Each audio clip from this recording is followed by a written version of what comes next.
Jyoti Singh favourite song लागे लो कमरिया लागे लो।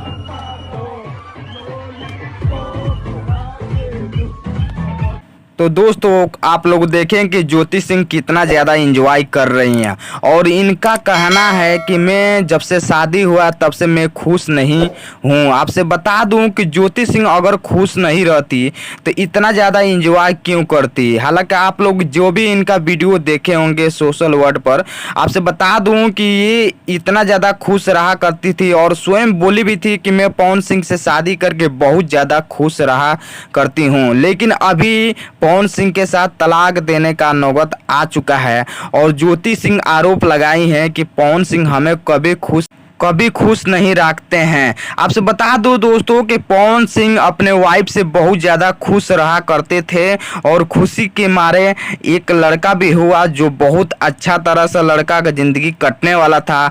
लेकिन आपसे बता दूं कि ज्योति सिंह में और पवन सिंह में कुछ ऐसा लफड़ा हुआ जो तलाक का नौबत आ चुका है और उस लड़का का ज़िंदगी बर्बाद हो जाएगा। दोस्तों आप लोग से यही अपील है कि आप लोग भगवान से यही प्रार्थना करिए कि पवन भैया और ज्योति सिंह एक दूसरे से मिल जाएं और तलाक का नौबत ना आए। ऐसे ही अपडेट न्यूज़ देखने के लिए मेरे चैनल को आप लोग सब्सक्राइब कर लीजिएगा, बगल का जो घंटा के निशान है उसे दबा लीजिए।